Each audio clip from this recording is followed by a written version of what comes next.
You didn't say bash. You see, okay. You were like, let's talk about yada, yada, yada. Next time.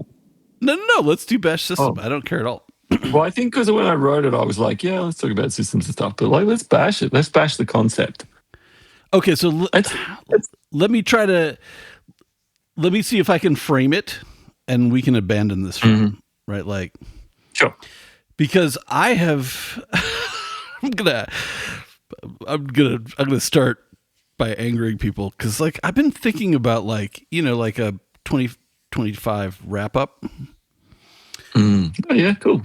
You know what I mean? Like, a blog post, and I've gone through it a few times of ideas, and I'm just like, God, I'm just an asshole. Like,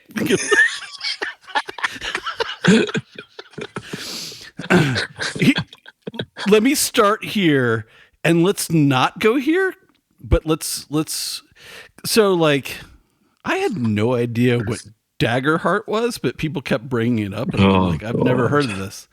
And and then I heard Draw Steel, and I'd never heard of that either.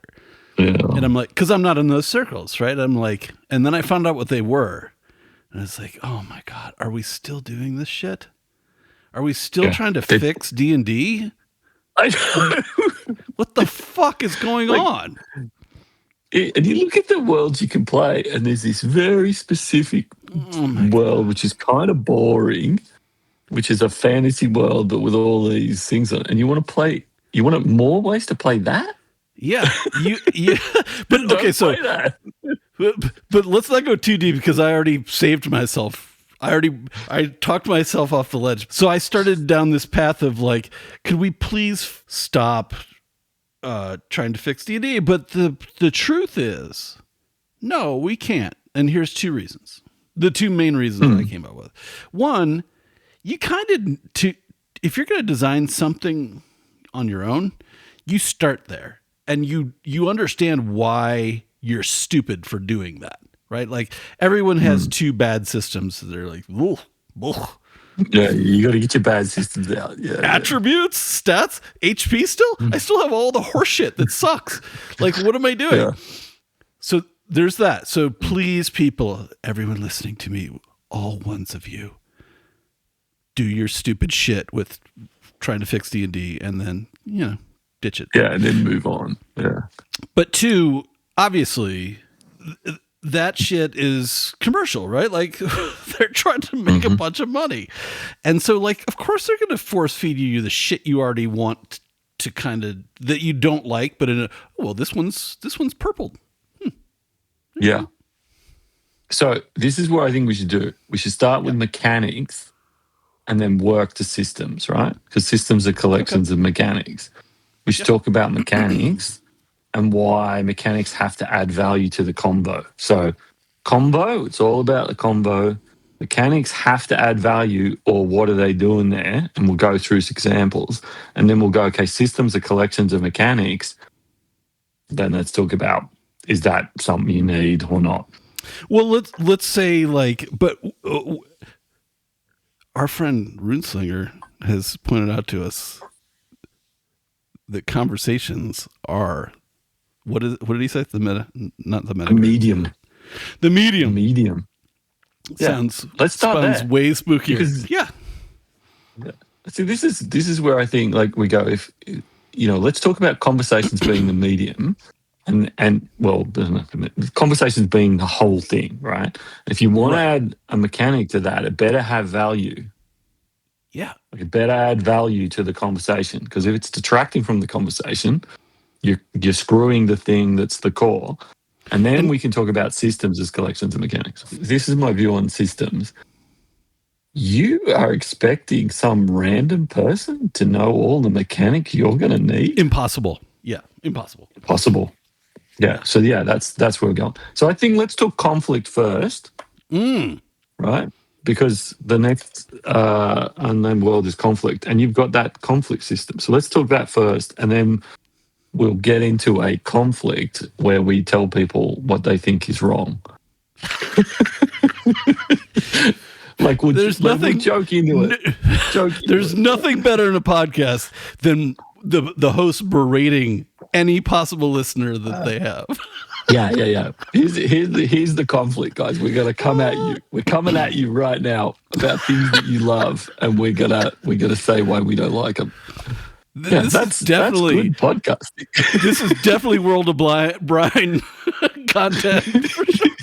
Yeah. All right, cool. And it might be Wightbred, but this could be Wightbred, or it could be like a random stranger. However you want to play it. If you want to avoid the wrath, I'll take the wrath. I think we're going to enjoy this, right? And then we'll just keep referring back to, hey, do whatever you want and all that stuff. But let's do it. Of course you do. Yeah. Go. Conflict. Give me some conflict. Conflict. All right. Okay. Well, tell me about your what you wrote on your blog about killing lots of people. What your conflict mechanisms? Well, that was mass conflict, right? Like, yeah, that's what I'm talking about. Yeah. And I don't do that often. So I was doing some solo role playing, which I've been trying to do, and I'm bad at. And I had to fight a bunch of things. And I'm like, well, this doesn't really work. And like the zoom out was obvious to me. You got to zoom out a little. And then, and then it became like I was doing it in the moment, and so I just burr.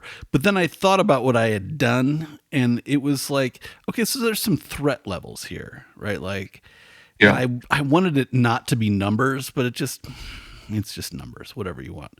So like, let me pull it up because I can't remember what I said.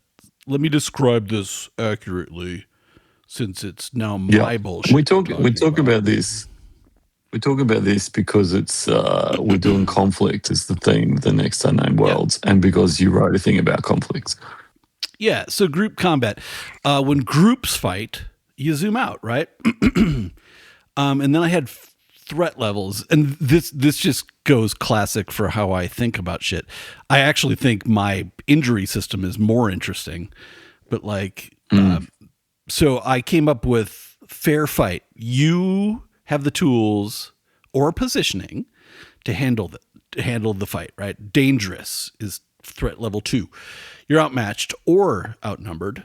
Deadly, you're outmatched and outnumbered. Overwhelmed, you shouldn't be fighting this, right? I thought that was pretty... Yeah, you got no chance. Pretty juicy, pretty self-explanatory. And so you do... your normal rolls, in my system, it's... you roll 2d6, and the highest die is success, and the lowest die is impact. So you judge that impact. So say you roll a 3, and you're fighting... what is it? Threat level 3 is deadly. Maybe you do okay. You hold your ground-ish, and maybe you get one of them. Maybe, depending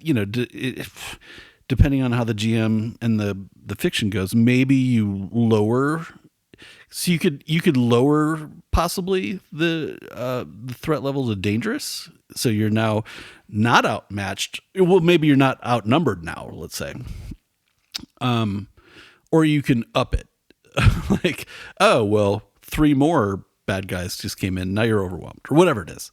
Yeah, or so you're basically you injured, or your side is reduced. Yeah. So, you've gotten screwed. Whatever. The math is no longer in your favor. That kind of thing. So it becomes about managing threat levels. Mm-hmm. You're way better at this than I am. Like, that was just how I did it. Well, like you're used to wargaming and shit, and I'm not. I literally went on and asked Seventh. I was like, is this shitty? Because all he does is wargame, right? Like, I'm like, is this shitty? He's like, actually, no, it's kind of good. Yeah. Coming from Seventh, that's pretty good. Yeah. I think I have some similar things I do, but they're a little bit more clunky. I think you've really boiled it down to essence, yeah. That's cool. Well, so along those lines, my injury list, I was just thinking about this today. I was like, what does Wightbred do for injuries? So I looked through named. You have nothing in there about injuries.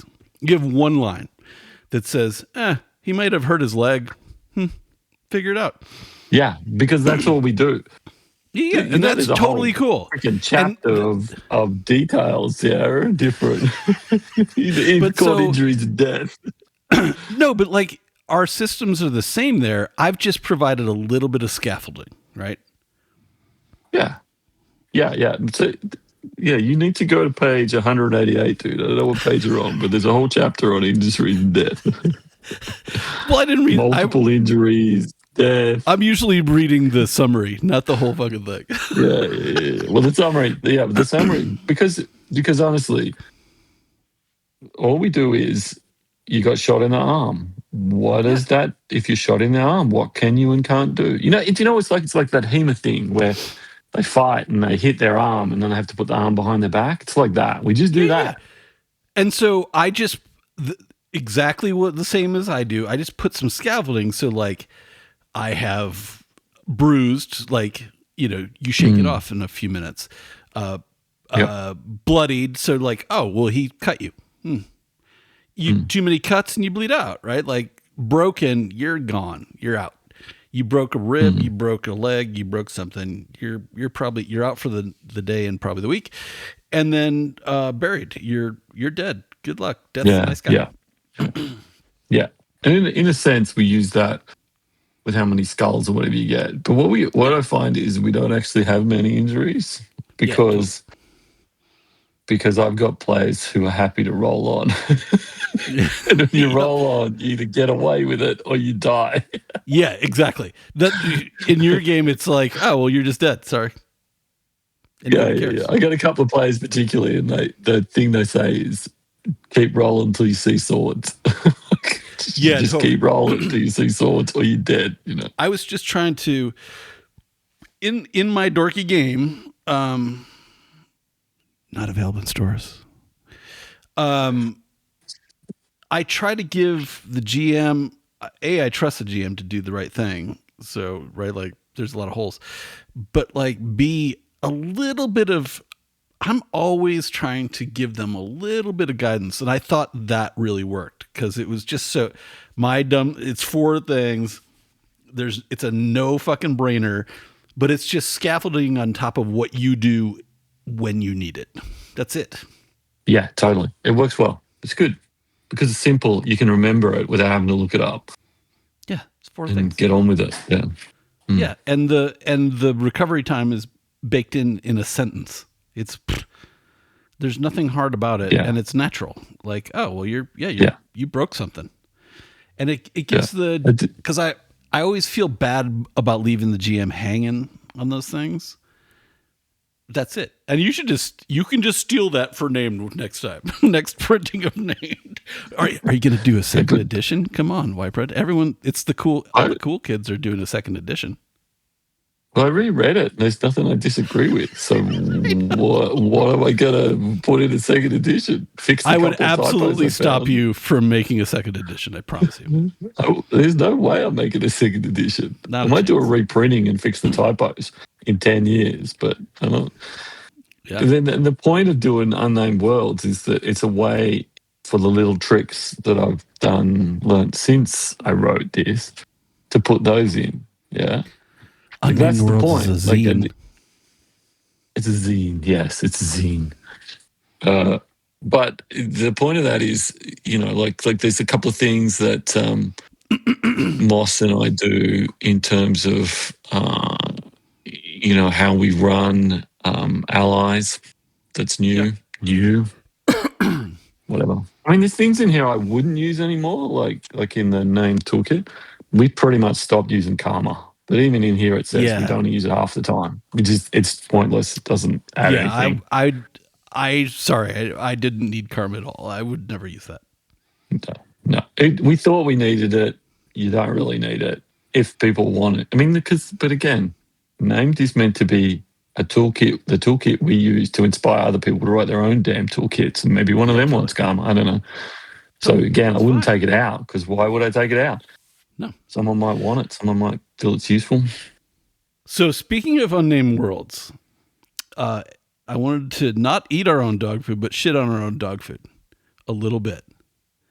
And the people that will eventually read this, you might not read this section now. So, because I'm going to shit on it. 20 pages of go ahead. ballistics, man. 20 pages of fucking ballistics. Yeah. No, I'm into it. No, I'm get that so fucking into shit it. out of there. That shit is bullshit, and it goes against everything we talk about. That's a supplement of this.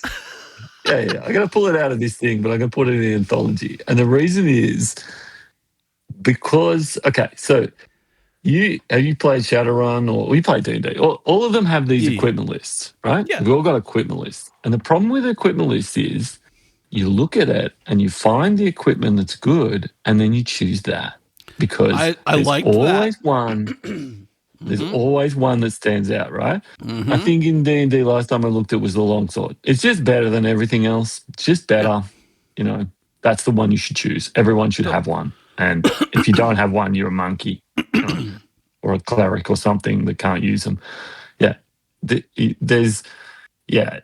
way equipment lists done are terrible. So we played this World War II game, right? And I did up a double-sided sheet of weapons just because we wanted to make it a little bit more realistic. And no one asked me to. It wasn't GMing. I just did it. And we were using it and whatever, finding it good. But the interesting thing is there wasn't a best weapon on that list. That's cool. There is no best weapon. You go, should I get the MP40, the German submachine gun? Submachine guns have pretty poor range. Yeah, and there's you get the Lanchester, which has got a 50-round clip, and you see what I mean? In the real world, it's not. There's not an obvious choice. It's more complex. And as I did that, I went, this is a way better list than any Shadowrun or D&D list I've ever seen. And all it has in it is real world things. Yeah, but it doesn't. I'm not shitting on the list. Yeah. I'm shitting on why the list is included in 20 pages in a zine. Well, you saw my notes, though, and I'm not putting this in. I stopped at the point where we talk about how to run World War II role-playing games. Yeah, I'm not putting that in. Those are supplements. That should be a supplement in a cool thing, or But what it did remind me of. And here's some fodder for your pushback on my shitting on our dog food. It reminded me of jutting our balloons, right? And that's how you made them. A good thing and a bad thing, and speed and fast, or whatever it is. Versus thing. Yeah, that's cool. If you're gonna spend all the time to do an equipment list of any kind, it better have interesting options in there. I want to write another one. You're gonna be excited about this because after I think we got the first 3 zines are getting pretty well laid out, and 4 is probably pretty clear. 5 or something like this. I'm going to write another list of weapons. That's fine. And it's going to be bigger. Yeah. No, because I think there's a thing. This is what we talked about with magic, right? So you get to this point where there are things which you can't explain, and you have to write down somehow. And the bit is World War II weapons. People pretty much know what a submachine gun is and whatever.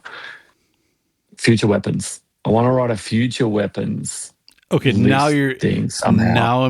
Now I'm engaged. Now I'm entertained. Yeah, I have not shared my OYAB in space yet. Yeah. So this is my idea, right? Say we'll come up with 5 sorts of weapons. Hey, you can do some, I'll do some, whatever. I don't care. Let's but the 5 sorts of weapons with some categories inside them. Your pistols, your carbines, or whatever. I don't know. And I've got some cool ideas for really way out with future weapons. We have these 5 different sorts of weapons, and then what you've got is pick the 3 of those 5 you want to have in your space game. Oh yeah, right. You see what I mean? Your software it's cheap, it's quick, or it's good. Yeah. Pick 2. Exactly. Yeah, pick 2 exactly. But see, you pick. So that way you can go. I'm trying to make this future. So I'm playing Traveller. Okay, these things fit Traveller. These things fit Star Wars. These things. Wait, fit are Star you Trek, actually playing whatever. Traveller? No. Okay, good. I'm not. I'm talking about worlds, dude. Not Yeah, okay. I was just going to make fun of you if you were playing Traveler again, because it's like, ugh. No. We've been down that road. It's too much. We had the best Traveler game of all time, in my opinion. Yeah, it was pretty awesome. The thing about any of those books is there's so much to read. There's so much to read. Who's going to read all that stuff and learn the world? I mean, I just want to go. There's probably people that read all of Pathfinder and Traveler, right? Like, those people. Yeah. I mean, Jotnar is a stretch, right? Like, that is a stretch. Jotnar is the longest I would ever write. Yes. Jotnar is excellent, though. Yeah. That's the limit, though. Like, that is the absolute limit, yeah. But you had to, because you had to have ships.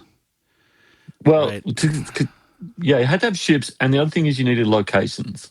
Right, because it's a pirate sandbox. Yeah, but so you also had you had crews, which was very helpful. And in like prefab crews are nice in that game. So like everything was justified. I'm going to expand the prefab crews in the next version, which just means that the back gets longer. But also, I think that list of World War II weapons in the anthology. It's the last thing. It's not. It's you tuck it right at the back because it's not interesting to 90% of people. In the anthology, I looked the other way because I didn't read all that crap. But I know that's just me pulling together the first two issues. No, I know. Eventually, I have to put them all together. So I started doing it rather than doing it all at the last minute. For our ones of listeners, Wightbred really wants the anthology, and he's just stewing on the first 4 editions of the zine so he can get his anthology and going as quickly as he can through it. Except, well, I don't know about it, as quickly as I can. I'm pumped, and I've been writing stuff, and issue 3 is just full of crap from me. I need to write some more stuff because it's wall-to-wall Wightbred pretty much right now, except for your intro. My intro was good, though, I gotta say. Your intro is good. Yeah. I was proud of my intro. So, we got to flesh out 3 and 4. Yeah, the anthology is the thing because it'll be like my name toolkit. I'll put it on my shelf and I'll pull it down when I want to play a world and crack on with my life. And I will not do that, even though I have the hard copy. Oh yeah, no. And don't expect that you will. I don't do that shit. Yeah. I am digital only, and I don't know. I have that doesn't matter. I'm going to issue 5 is about space. Oh yeah, let's do that. That's sweet. That. Okay, then I'm in. 4 can be whatever. I don't know. Okay, well, so let's say issue 5 to 8 somewhere is about space because I don't know if I can write all these weapons. It's going to be that's hard. Well, it's hard to come up with completely interestingly balanced future weapon. I have a very weird space vibe thing that I'm going to run by at some point. Soon. Cool. Okay. It's very unfinished. You don't have to, no spoilers because we can away too many spoilers in this episode for the ones of people listening. Yeah, we haven't even talked about Pluribus yet. Oh yeah. Are we talking about Pluribus? Let's end with Pluribus. It's because then we can be like spoilers. Yeah, that's a good idea. All right, so given back the to next issue is about conflict, let's create conflict with our listeners now. Well, so we're ready to create conflict. We were talking about my dumb group. We were talking. I'm just trying to be a good host. My dumb group tactics, and then we talked about both of our games, how they kind of do it narratively or conversationally, however you'd like to put that. Yep. Because narrative seems like a naughty word now. What do you want to say about this? They're all naughty words. I want to talk about conversations. I think we start with conversations. We'll talk a bit about mechanics, and then we'll annoy everybody by talking about game systems, and we'll turn everybody off. This is the conflict. We're coming at you, listeners. We have like ones of listeners, and based on my, and like, and only like 1% of the hobby would give a shit about our games because we're Oh, not. 100%. So let's annoy half of those people. Yeah, cool. That's fun. Yeah. Okay. All right. So let's talk about conversation, right? Yeah. Because I feel like you and I have encountered other people talking about conversations, but nobody sees it the way we see it. Because for me, the whole thing of role playing is the conversation. Yes. You know, Baker puts it Entirely. at the heart of his onion. Baker puts it at the heart of his onion that he rolls things down to, Vincent Baker, which is cool. And we encountered someone else who's talking about conversation as the medium of play. But for me, it's a conversation, and that's it. Exactly. I don't know how to say any more of that. It's just a conversation. Do you know Baker? Yeah. I bet you know him. You've talked to him? I know I've shared posts with him and stuff, but I don't know him. Because, like, I'm positive I'm going to piss off our PBTA listeners. PBTA is training wheels to get to our games. Straight up. Okay. Yeah. And that is exactly true. And I think he would say that. Yeah. He would be like, yeah, we do freeform and shit, yada, yada. Moves, fuck that. Like, we just do it. Yeah. This is where you think about, so if the conversation is the core, this is my thesis, right? Anything that you use a mechanic for, you can instead bake into trust with the people in the group and put in the conversation. And and let's go through some examples of that. So that anybody who's disagrees, we really annoy them. Like, this is conflict episode, so let's really annoy people. But yeah, that's my thesis. And so let's go through some examples, right? Yeah. So initiative. Don't need it. Don't need it. Initiative is a way to ensure everyone has spotlight. Yeah. And for fairness. Whatever. Also, but just I would also add, there's two sexy things about D&D that are undeniable to me. Saying initiative, roll initiative, it's a sexy thing, like, oh, right, and B, a D20 is just a sexy physical thing. Yeah. Neither of which I like. It's true. Yeah. No. I don't want to do either of those because this is the thing, you've got different rules for combat and for other stuff. Immediately you get into combat and then it's suddenly, we have to do a different thing. How do you get out of combat? My players get out of combat all the time. There's a gunfight going on and they stop and they say, hey, let's stop shooting each other or whatever, yeah? It's hard to get out of combat because again, see, this is the thing. If you're having a conversation and you've got a natural flow going and I'm doing this and I'm doing that, and conversation is the heart because, okay, here's the thing. You can role play with just a conversation. You can't role play with just a game system, right? If you have two things, a conversation and a game system, you can throw the game system away and still role play. But if you throw the conversation away, what are you doing? Can I prove this? Yeah. An example? Yeah. Yeah. When we're kids, I'm Batman, you're Joker, I'll punch you. Yeah. And you're Batman and I'm Joker, or whatever. I'm going to throw a bat around at you with describing it. I'm going to dodge, right? Okay. So maybe we want a mechanic there to do you hit me or not? Okay. That's a coin toss will do that for you beautifully because we know the stakes. We know the stakes and whatever. But, kids actually sort that out. They actually just sort that crap out. And adults can role play without dice rolls or anything. Yeah. You can Rochambeau it. I don't care. Do whatever you want. But you don't need a game system to role play. And I think the two things are a bit intrinsically. Anyway, let's go to game systems in a minute.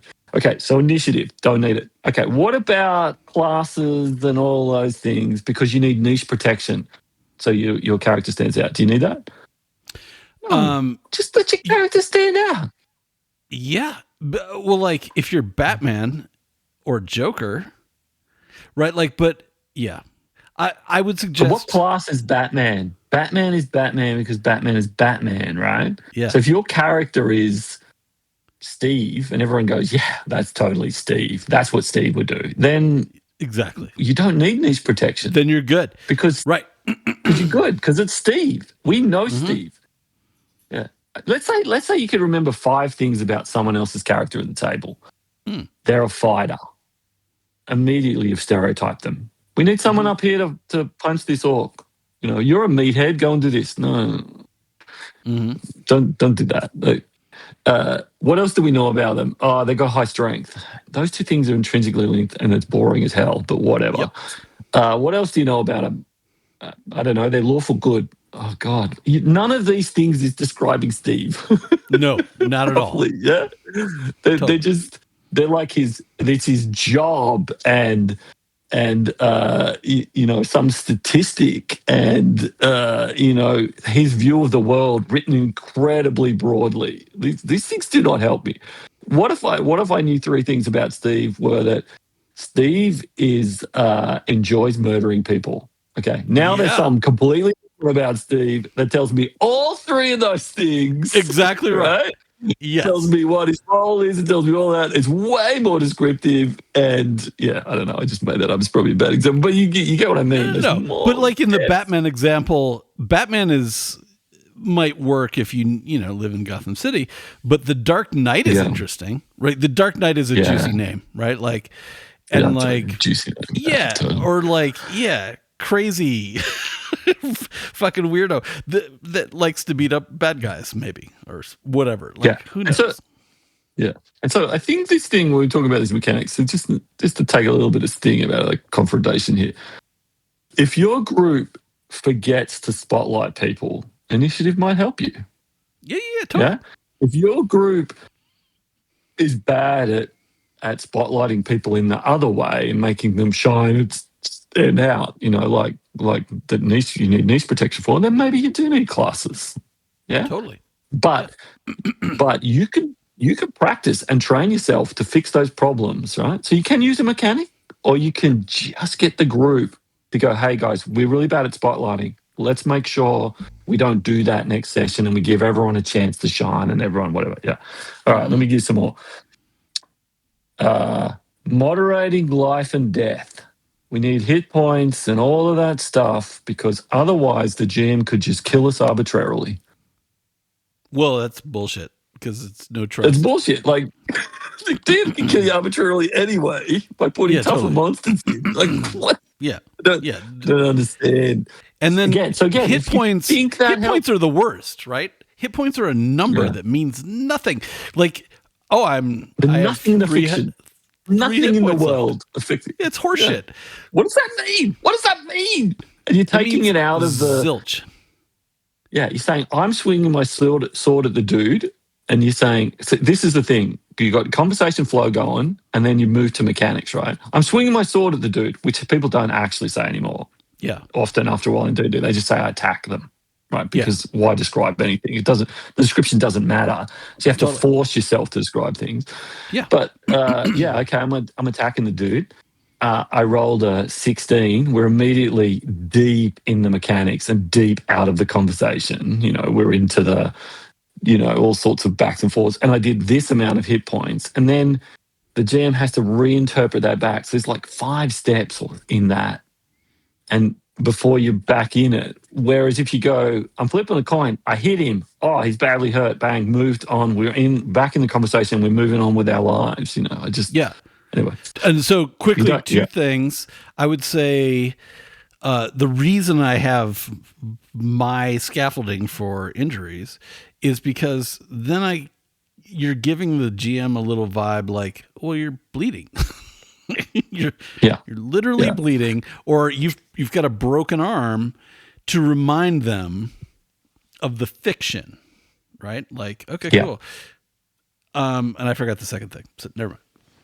Oh, the other thing is a number doesn't tell me shit. It doesn't you have 2 hit points. Well, what does that mean? Well, you're going to die soon. Well, but Well, do I have a problem? if you're struck for more than 2 hit points, is that a Do I have a problem? problem? Also, if you're a GM and you're like, oh man, like this is all bullshit. Like it doesn't really mean anything to me. Like, what are the hit points?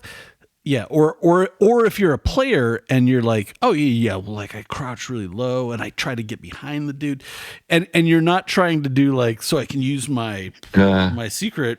Oh, you didn't thing, tick then one you're of the one of box. us. Yeah, you didn't tick one of the box of modifiers that you want to get. Unfortunately, this is really cool, but you didn't tick the box, so I can't give you a bonus.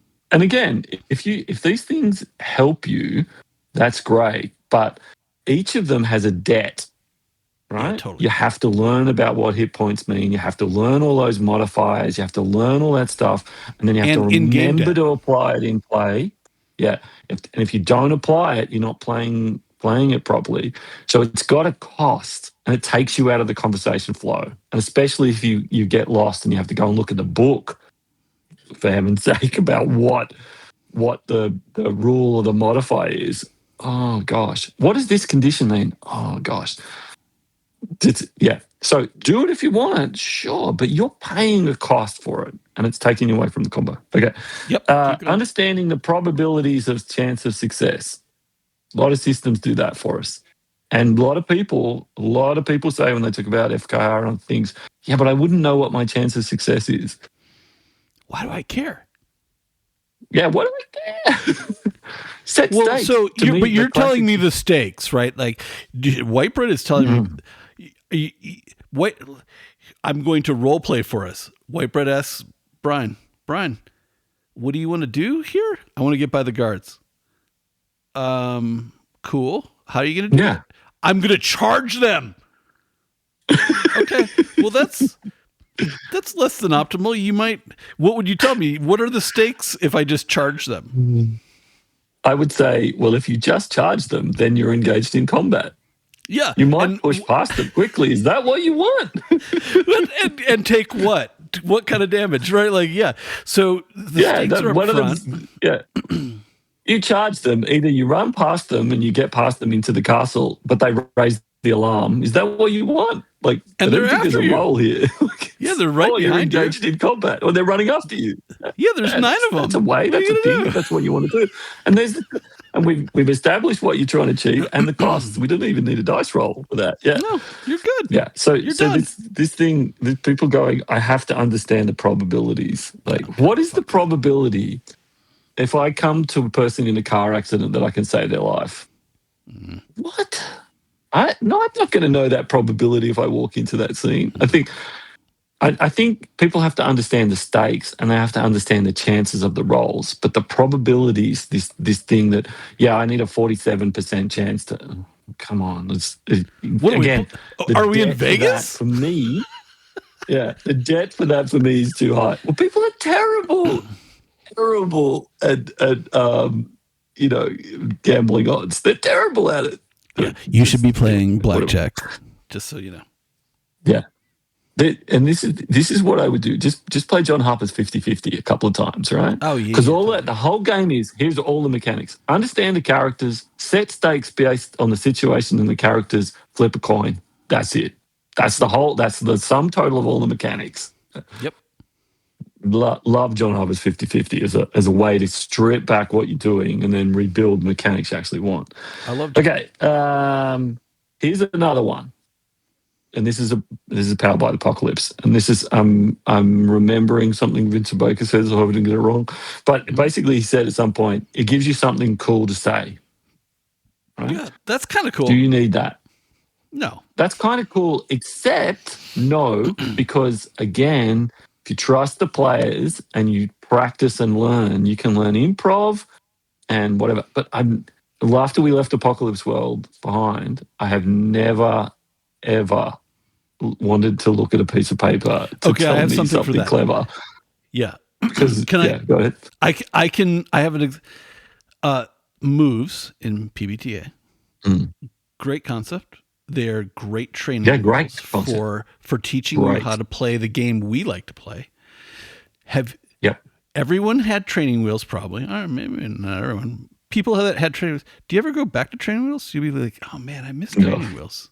Training wheels were awesome. I can't go back to training wheels. Nobody goes back to stop playing PBTA. Sorry, everyone.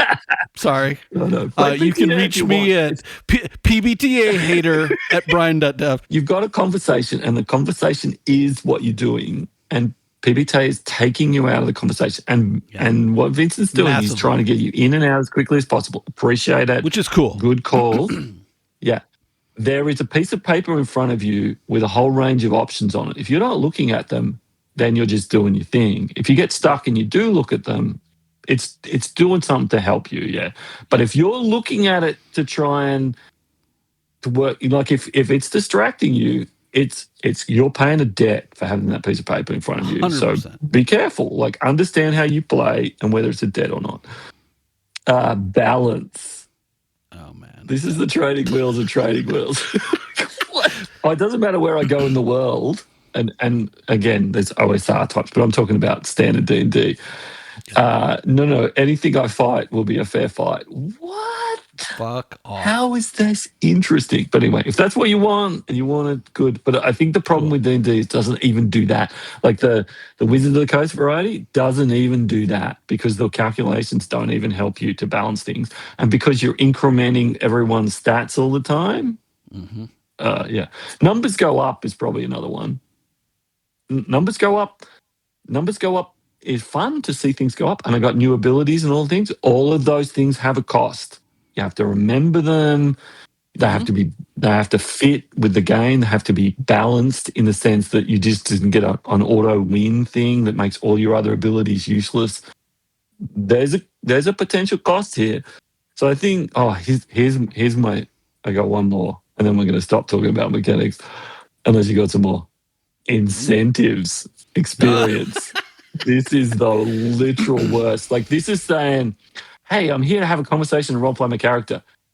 You can't do that without me incentivizing you. What? I mean, what?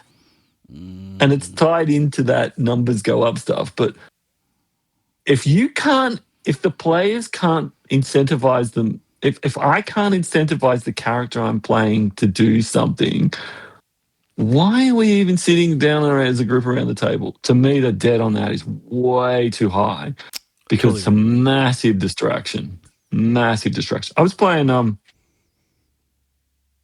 a D&D alike, and I discovered that one thing I could do was raise one of my character's attributes by putting another one down. And if I raised the attribute, I would get a 5% experience bonus. Like, I made my character more boring by lowering their only other stat that wasn't 9 to 9 to raise their other stat to 16 so I could get the experience bonus. Because if I didn't do that thing, my character would be crap. Yeah. Anyway, so there's a lot of talk. I've read a lot of good things about incentives.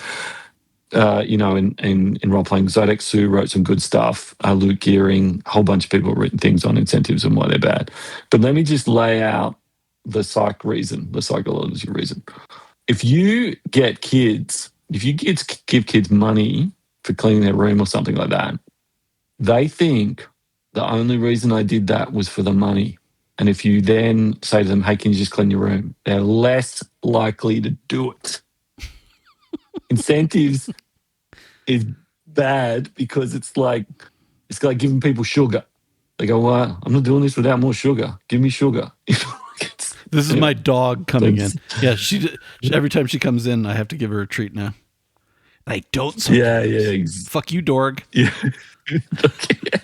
Well, that's even worse. It's variable ratio reinforcement, which is like even better. But this is gambling. Anyway, so yeah.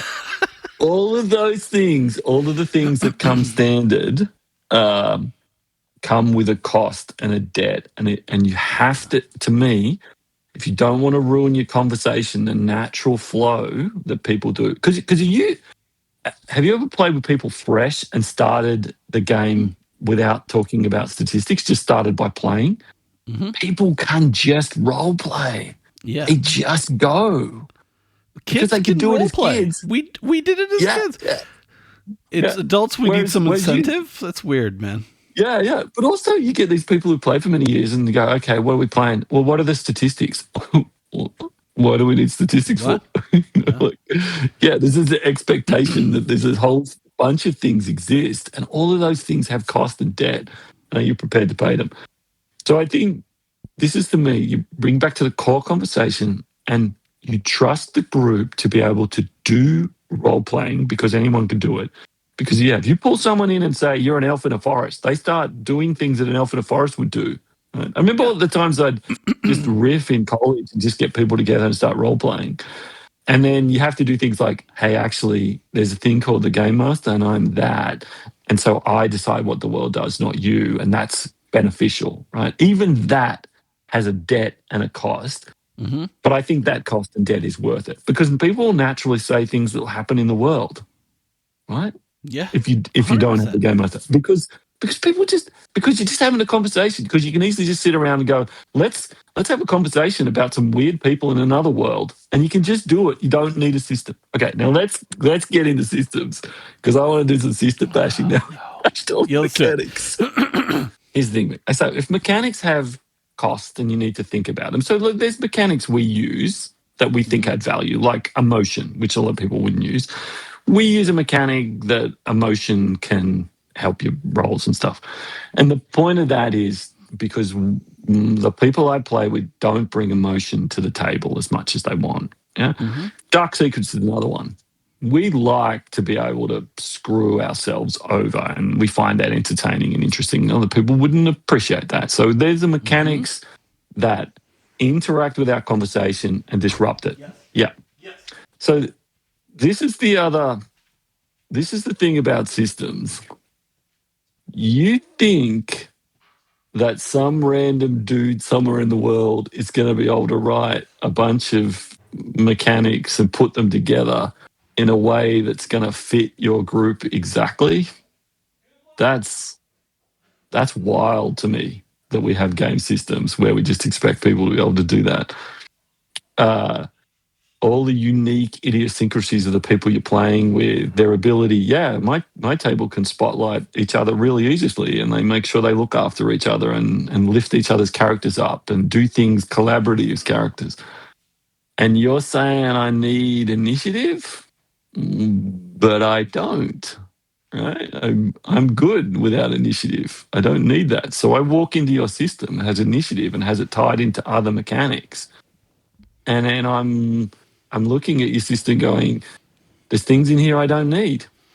So a system, by necessity, is a collection of integrated mechanics. And some of those mechanics I don't need. And that means I'm paying a debt on mechanics that I don't need. Yeah. Yeah. Which speaks to the toolkit, right? Yeah, which speaks to the concept of a toolkit, which is you just get the things you need. But the other thing about systems is, and this to me is really telling, systems themselves have a significant debt. And people often talk about switching costs. I can't get my table to switch from such and such because they spent all these hours learning D&D and now I can't get them to switch. Switching cost is, big. And the other thing is, I really want to play this world and I've got to find a system for it. And then you go on Reddit or whatever and 20 people throw all these different systems. Their and favorite system. Sort through all these systems. Yeah, they're throwing your favorite system and you've got to sort through all these to find the one you really want. That overhead on that is bonkers to me. Totally. Especially if you've got a toolkit mindset. I could just use my toolkit for any of those things. I don't need to buy any of your books. I've seen Star Trek. I don't need to buy a book on how to play Star Trek. I can just play Star Trek. Like, let's go. So this is, for me, is conversation's integral. System is optional. I find it bonkers. But anyway, people have their systems, right? And then these are the things they do. But we don't use encumbrance. Right. Okay. Well, you got this whole system. You house rule everything. Yeah. If you have 50 pages of house rules, you're one of us. You just don't know it exactly. And the other thing you do is you go, but we use the blah from that other system. Your toolkit, it's a toolkit. You know. And I think the other thing is, okay, so there's mechanical tools, and we're talking a lot about mechanical tools, but also they interact with conversational tools, like the ability, like if you're with a group of friends, not playing role playing, just having a conversation, you're throwing other people, hey, what do you think about this and whatever. That's natural spotlighting. You're sharing the conversation around. That's a skill. You have skills in relation to conversations, and these mechanics are shortcutting and taking away your skills. But even when you come to them, you got skills. You got skills because you played D&D back in the day. You're bringing some of those ideas. Oh, I'm dealing with this difficult situation. I'll use something I learned at D&D 20 years ago to solve this problem. Sweet. All of that stuff is beautiful. It's all existing out there. But if you're throwing it on the table as an interruption to your conversation, you're paying a debt. Is the debt worth it? That's why I'm bashing on game systems, because I don't think the hobby should be about game systems. I think game systems, they're just it's like you said, it's training wheels. It's if I want a toolkit for my house to fix all the problems in my house, I go and I get a bunch of tools and I put them together. Yeah, if I go down, if I go down to a building, a whatever company, I don't know what the American ones are called, but is it? I don't know, wherever. You go to Walmart or whatever. You go somewhere to a box store. And you can buy a toolkit and you go, yeah, this toolkit is great. You bring it home, you put it down and you open it up and you go, this hammer sucks. Why do I want to use this hammer? I got a better hammer. And then you replace that hammer with a better hammer and so on. I don't think there's a toolkit you could buy that would fix everything in your house. Right, I just don't think that's the reality, because your house has this unique thing. Like my house has shades sails, right? So a standard toolkit doesn't come with a needle and thread to fix a shade sail. I'm gonna have to add something to my toolkit. So for me, the whole concept that some dude somewhere is gonna pick all the things you need and put it in a box for you. You'll get that. You'll take it apart. You'll adjust it. Even if you say, I never house rule anything, you are not playing encumbrance or something. You are house ruling by omission. Yeah. There is nobody that doesn't house rule, I don't think. I know there's probably purists out there, right? And there's one big reason you need game systems. Yeah. One big reason you must have game systems, and that's to make money. Exactly right. Thank you. So if you want to make money, you're going to have a game system. Yeah, and it's really obvious who they are. They all cost $100 or more, right? And they make it really difficult. But here's fractional mechanics. Here's a specific mechanic. If you're this class of this level that you can only use in that circumstance, wow, you guys really turn mechanics into money. Do you remember that meme? And it's I don't know who it was, but there's these two guys and they're looking at a plane up in the air and see what they need to emulate a fraction of our power. This to me is what conversation versus game system is like. You got all this craft, yeah, and you can just cover it all in a conversation. That's not to say there aren't value from mechanics, and you should grab some mechanics, and randomizer is probably the perfect one. You need some random results is a pretty tasty thing to add. And a GM, that's a pretty tasty thing to have, because, you can get into your character a bit more because you don't have to do the world at the same time. Yeah, to me, this is what we're talking about. You can do all of these things without a game system using some simple basic toolkit, and you can adjust that toolkit for different worlds if you want and all that things. And then I want to rant about GURPS and other stuff for a minute. Do you want me to do that, or you thought you'd think? 100%, because we've both suffered at least a couple of GURPS twerps, right? Everything has to be written down, or you're just making shit up. Exactly. This is the thing. I think they're creating toolkits. GURPS, Fate, Savage Worlds. Yeah, it's toolkits, right? It's a toolkit design, but you're coming at it like anything. Do you know what it is? It's rules versus guidelines. Everybody's like, oh yeah, but there are rules. There are no rules. Forget rules. This is in this whole conversation. I never tried There's to rule use the zero, word and that's rule, it.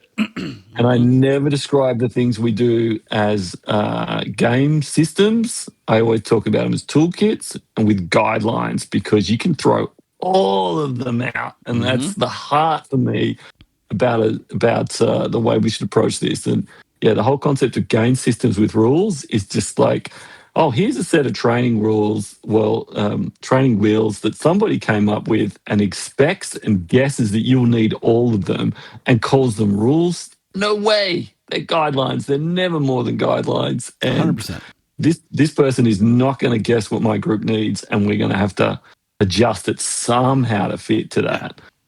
So, yeah, I mean, people get inspired by systems, and that's cool, and but the problem is it's wall-to-wall system.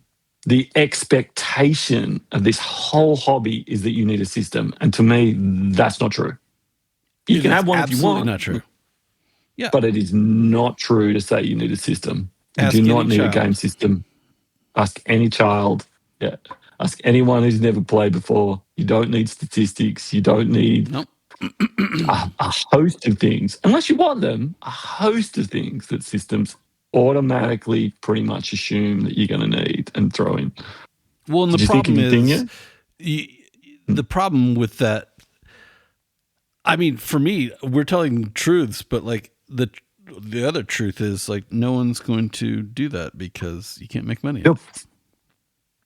And more than that, nobody's going to really listen to this. Nobody's getting this in the way we are because the perception of role playing has become the perception of board games. Well, I need a game to play a board game, and that's true.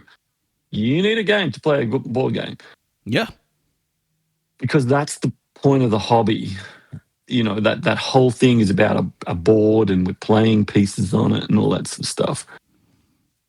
And I think because we come from wargaming, it's come with this set of assumptions. But do you know what? The original play before D&D was codified, there was an expectation that everybody's dungeon was different and that the core piece of infrastructure for play was a dungeon, and that the rules in your dungeon are different to the rules in my dungeon.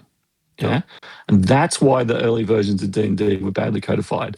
Oh, and also, by the way, those early versions were toolkits, right? Yeah. Armor 100%. class, the classic armor class THACO thing from the early ones, which I hate. That was stolen, as I understand it, from one of their other games, which is about ironclads. They ported that in, yeah? Okay. And so they went, yeah, we're going to use that for the way, armor works because it worked on ships, right? So these things were toolkits. They put them together. Do you see the original list of stats that Dave Arneson used? One of the stats is sex. I think it's sex. It's something like that. It's like how good the character is at sex. Oh, right. I had seen that. Yeah, because that mattered to those players at that time, and that's cool. Yeah, they were just pulling stuff together and checking it out and trying it on. Sweet, that's toolkit mindset. And then they codified it, and then there's a really interesting shift in the language. Gary Gygax uses said there's only one way to play after in the D&D AD&D 1E guide, where he kind of goes, "There's only one way to play, dudes, because." Money. Yeah, and that's what I was going to say is, so OD&D, Little Brown Books, that was cool. I always liked that because of the holes. I thought the holes were the feature. The cool feature, because everyone's games were different there. Obviously, some people are like, well, Arneson didn't know how to write it down. I don't care. But then Gygax was... allegedly, I don't care if any of this is true, but like it makes sense. It tracks that he's like, I'm losing money because I haven't codified everything. And like, no, you have the official rules. And that still exists today, where it's like, all right, cool. It's for money. Do you know what? Arneson said when his players said, "Oh, great," they bought the books and said, "Oh, great, now we know what all the rules are because you would never let us know the rules." He laughed at them. Yeah. Said, "That's not the rules I'm using." Yeah, totally. That's just that's the commercial product. Yeah. And it all gets back to trust, right? Yeah. It gets back to trust and trust and expect that your players can actually role play and use mechanics. Definitely use mechanics. Yes, use mechanics. But use mechanics that add value to your play, not just mechanics because you expect that there should be a mechanic, there should be attributes, and there should be no. Explore everything. Take the time to stop and explore everything and go, does this add to my game? Or just play a game system and get on with your life. I don't care. But if you want to improve your play, you have to take it apart and understand that the conversation is the core and work out what things you're adding to the conversation and what things you shouldn't be adding to the conversation and what matters to you as a group and as a person. But yeah. So this is my thing. I just wish it wasn't wall-to-wall game systems. I just wish there was more people just going, "Oh, we just role play." And yeah. Did you see the thing I wrote for Play Worlds, Worlds Without Rules? No. Yeah. No, read that. That's in the start of the anthology. That to me is, what if we didn't start with war games? What if we started with role playing emerging from conversational play? Oh, I had. And then we started to add mechanics. Did it come out? To me, no, it hasn't come out yet, but it's in the anthology, in the draft anthology. Yeah, I'm waiting for it to come out. It's coming out hopefully soon. Your anthologies. Anyway. All you care about is anthologies. Yeah. Well, I'm pulling in anthology because I like it. But basically, it's like, what if the world was, what if instead of starting with war games, we started with conversations? It wouldn't be game system X and game system Y. Yeah, we'd start with trust, and we'd start with, we can play ourselves, and these mechanics better add some damn value, because if they don't, I'm not putting them in my thing that already works. Whereas it's the other way around. It's like, oh, you got to have attributes. Whatever, that's the base expectation. But this game doesn't have attributes. What? Yeah. How could it possibly work?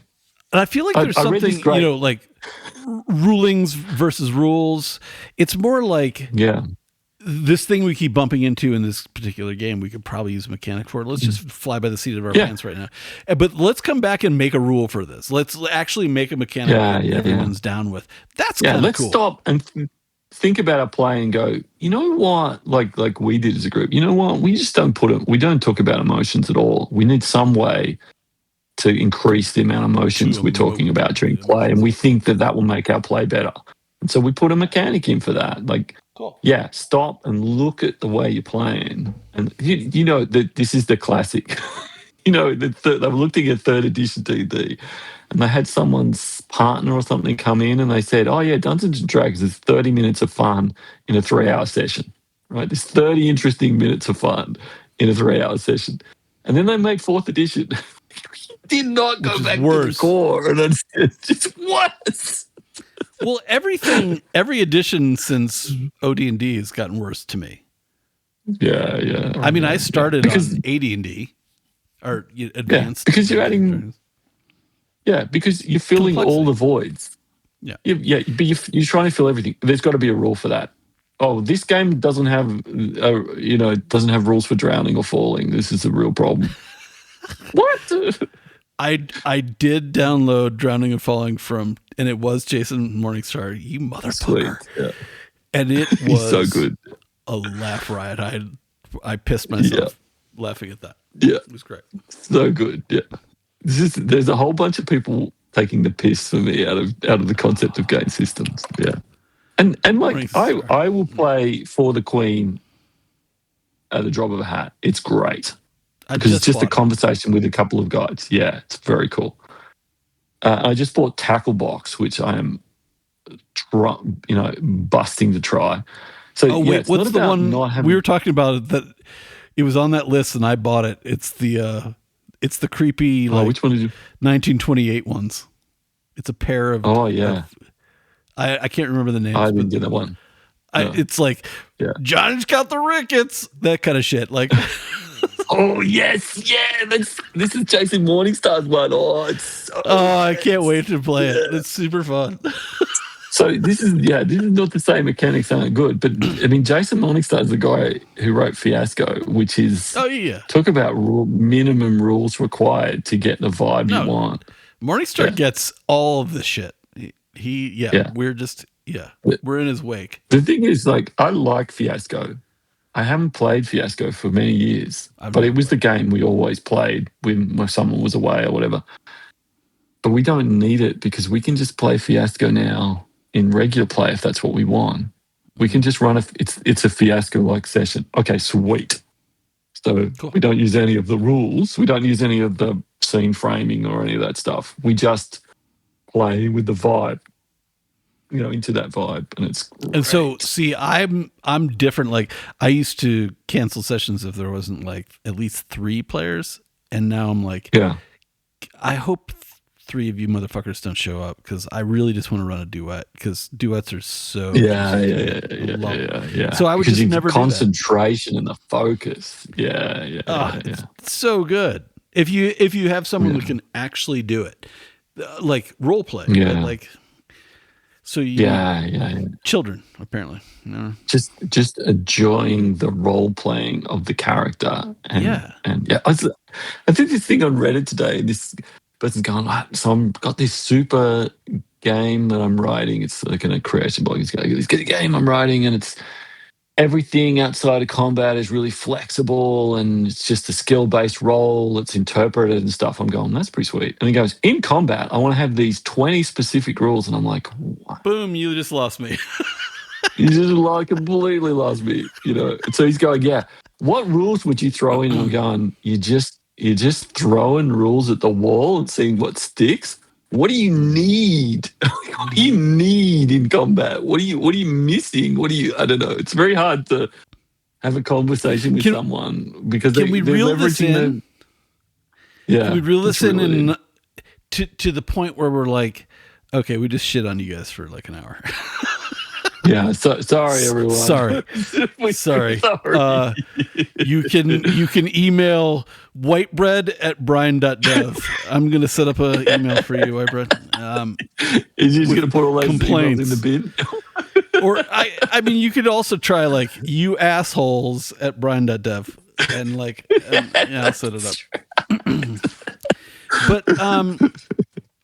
But where I landed and why I didn't write a blog post about all this shit. But you didn't do what we did on a blog post. Yeah, we just did exactly.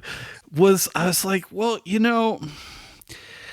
the people making money have to make money, right? Like we talked about this. We're not going to say his name, but he's someone that we like that has to write games that have sexy mechanics in it so he can make money, right? Like, all right, cool. Mm-hmm. Even though his best game is not that, but like whatever. Yeah. The people making money need to make money. The people that are not the indie gamers that are not needing to make money or don't, everyone just kind of does it anyway, which is kind of shitty because they're like, well, maybe I'll be the, like this is my heartbreaker. Everyone's going to love this. Yeah. They're not going to love this. You're just rewriting D&D. Nobody gives a shit. Stop doing that. Just figure out what your game needs. Yeah, this is the thing that there's some assumptions in this hobby, and I think what we're saying is break away from those assumptions. Do you need a game system? Yeah. If you need to make money, you need a lot of stuff. If you don't, and everyone needs to make money, but like, you know what I would buy? I would buy if Wizards of the Coast put it out.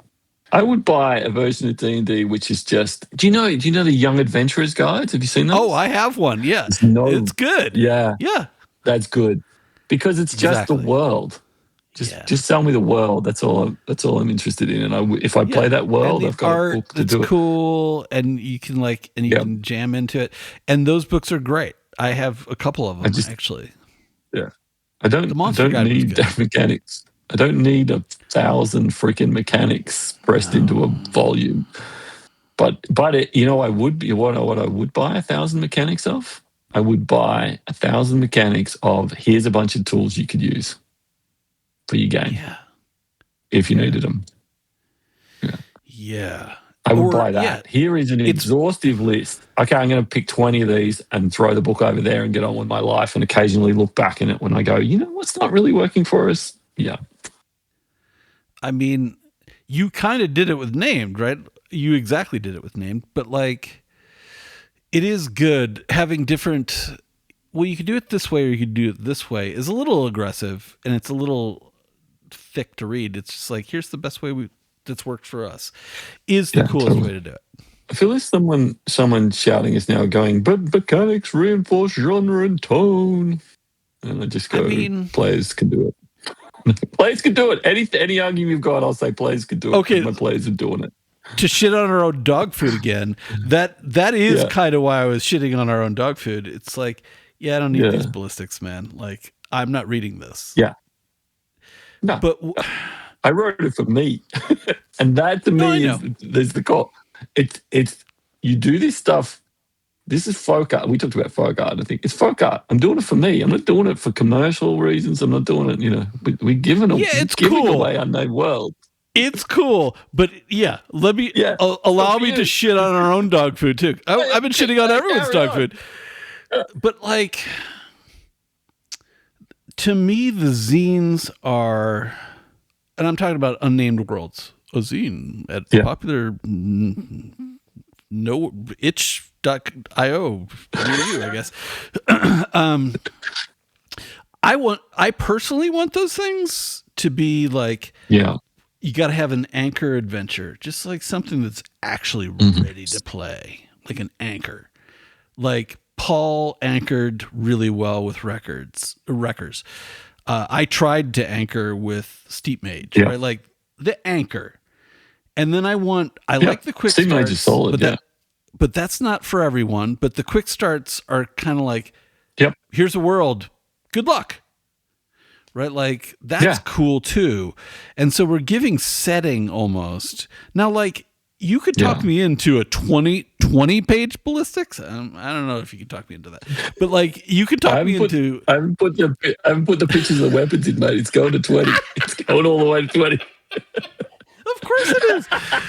Now, as a supplement, right? Like, this is why I did Hex Crawl's rule, because like I don't want to put this in every game because some people are like, fuck off with your bullshit Hex Crawl procedures.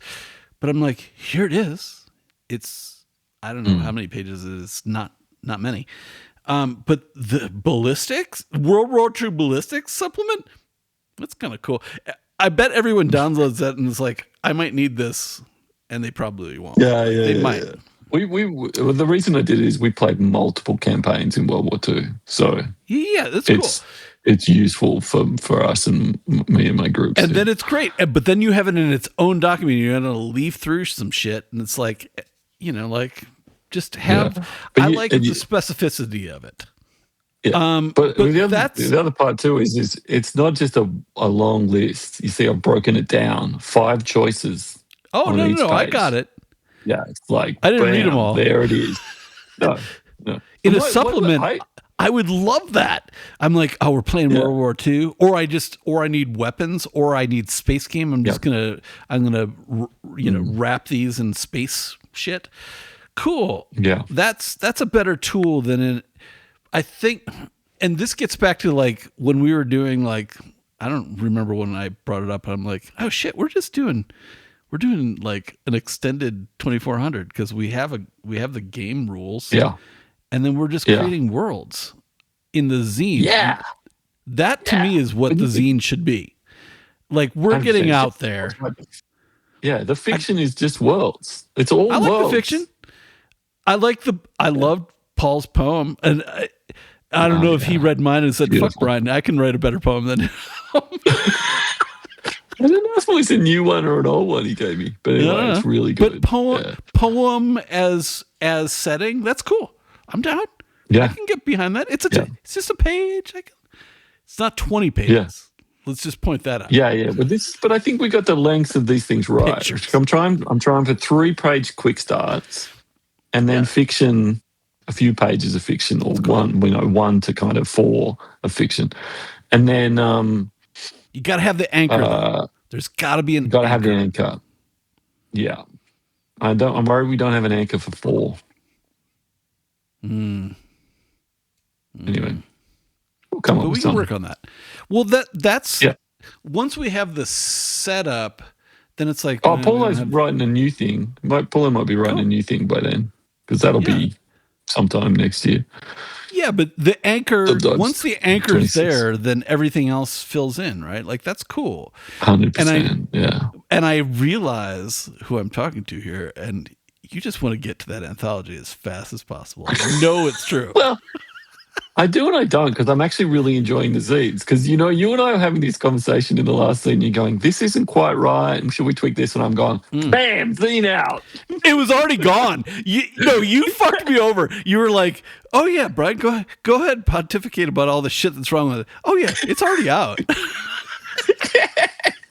because this is why you were so right at the start. Zines are so good because my expectation of the polish requirement is just way lower. Which if I'm putting out and it should be 267-page book, still, you better believe I'm going through that. You have to go. I can't remember Vonnegut's. It's on my web. I did the Vonnegut's.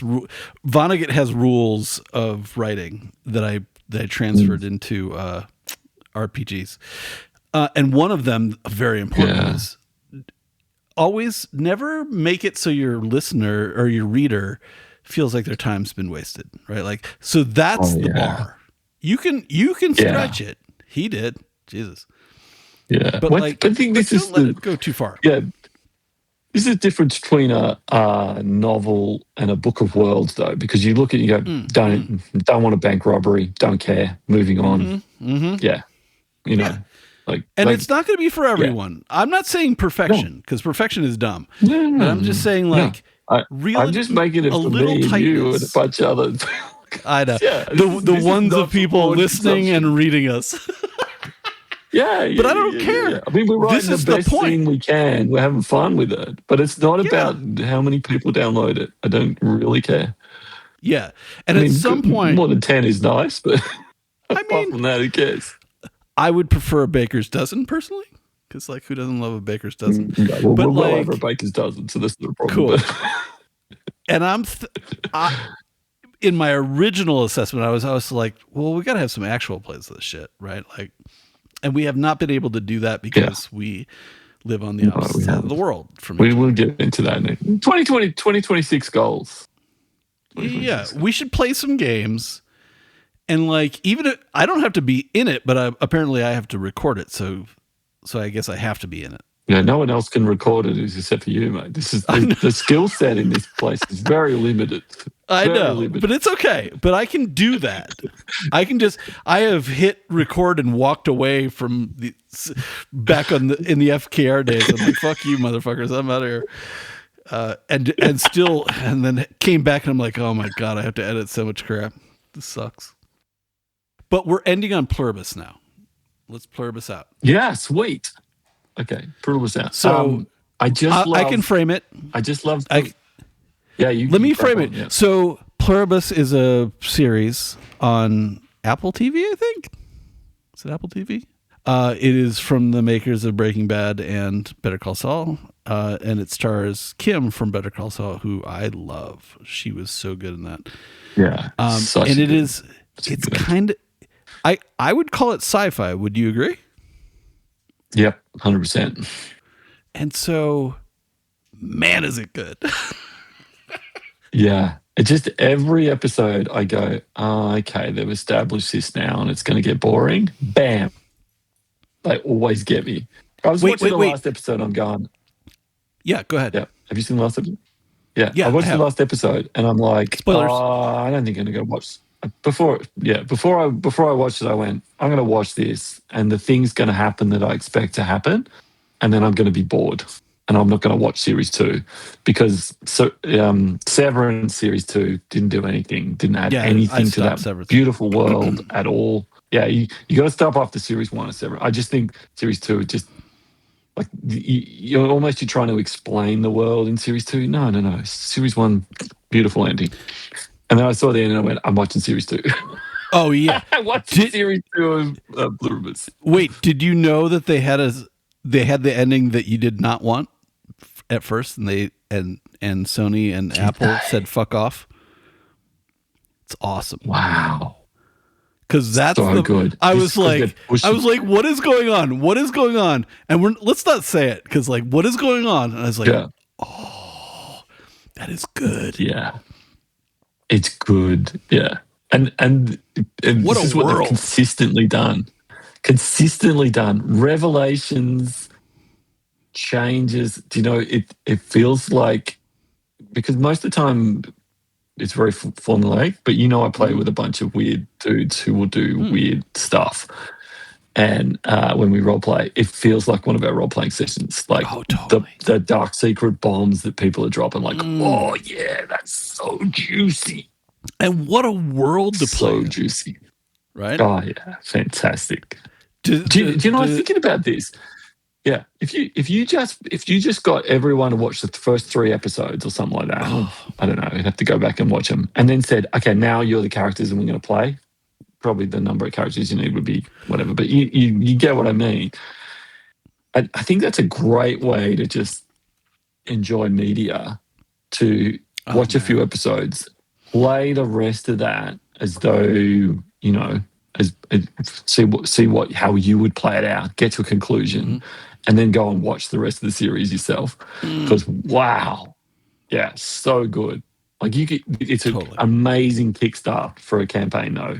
That sort of speculative science fiction stuff, amazing. There's got to be a couple of FKRs out there playing Pluribus right now. Oh, I hope so. I hope so. I do too. Because no. We couldn't do that, Brian, because we need a system. Well, what system would we use to play it in? I mean, D&D is the only system I know. No, yes, because the most popular system. Probably you could do it in GURPS, like. Oh, obviously, because GURPS is simulation, right? Yeah. Wait, does GURPS have drowning and falling? I'm sure it does. I don't know. Does it have peeing and pooping? Because peeing and pooping is the obvious follow-up. Morningstar, you better get on that shit. Literally. Get on that peeing and pooping. We need to do it. Morningstar, yeah. Peeing and pooping.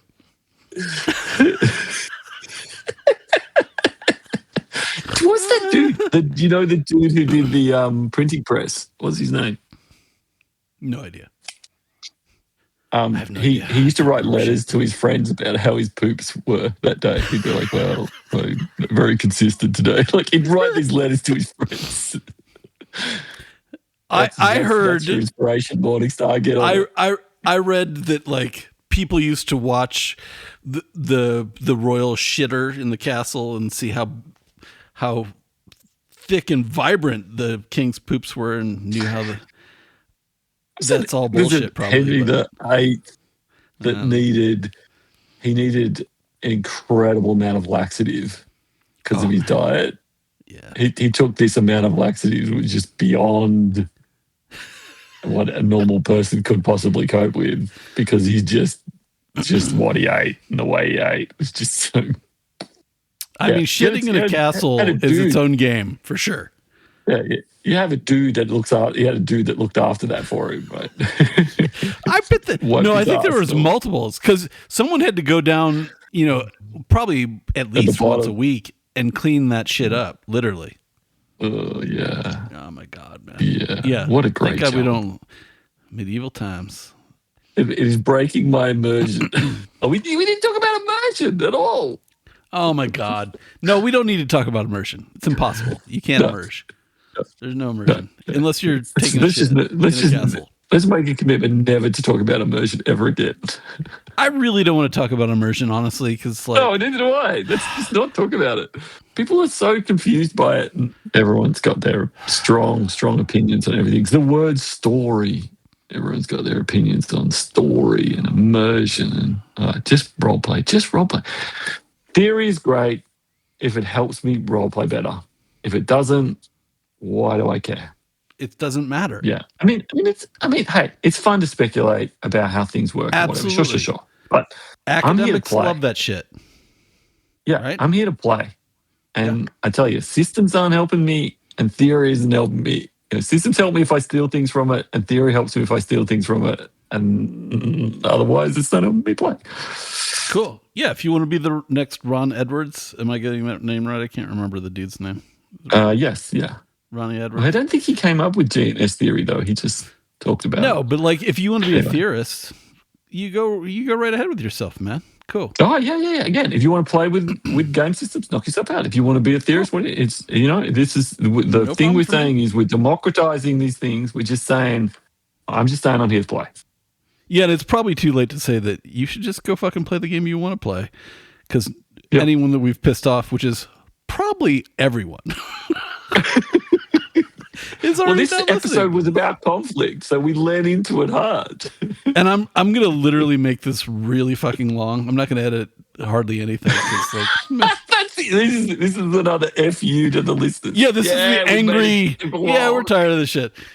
I mean, I am not angry at D&D. I really am not. I'm just annoyed. I'm not angry at anything. I just think people aren't getting to the core. People are confused. There's so much noise that they're being distracted from what is a beautiful and simple core thing to do. And there's a whole bunch of noise around it. It's stopping a bunch of designers that I want designing something cool that I can't think of. Yeah. And instead they're doing fucking attributes. Jason Morningstar. Yeah. Oh yeah, Jason Morningstar is a genius, and he's a bro. He's a bro. But you look at his Kickstarter versus the Kickstarters for some of these big D&D killers that have come out recently. He gets chicken feed for the stuff he does compared to what they get. Yeah, and good on him for making anything. But like, I will never kickstart. I'm not a starter or a kicker. I don't care about that at all. Yeah, I'm doing a lot less. Now I don't have any interest in game systems. I'm doing a hell of a lot less. But there's the zine. Now it's time to build the worlds, and it's why I love 2400, even though I don't really play 2400 because I have my own shit. But like 2400's MO is beautiful. Yeah, you take a 2400 world though, you could play that. There's a lot of meat in those very brief pages. Oh, I could, yeah, for sure. I just don't. I mean, getting back, names are still your genius. Names and reflections are just come on. Like names give me as the player the shit I want every single time. It's like, well, what's cool for me? I don't have to choose from a list. I have to think of it. And I'm like, oh yeah. I mean, I put lists in there in case anyone wanted them. Sure, but we never use them. No, because you just practice it and you get better at it. Yeah, it's like everything else. Totally. Like spotlighting. We talk about this all the time, right? Like, we talk about it. Your first game where you're using names, and we're trying not to make this a commercial for name, but like. The first game you play, it doesn't cost any money. Yeah, exactly. That's true. Your names suck. The second time you play named, you're like, okay, I got some names, and then they're juicy, and it makes it fun. I can't go back. I can't just do tags. And then you. I think this is probably here's the last word I'm going to say, and then you can say whatever you want.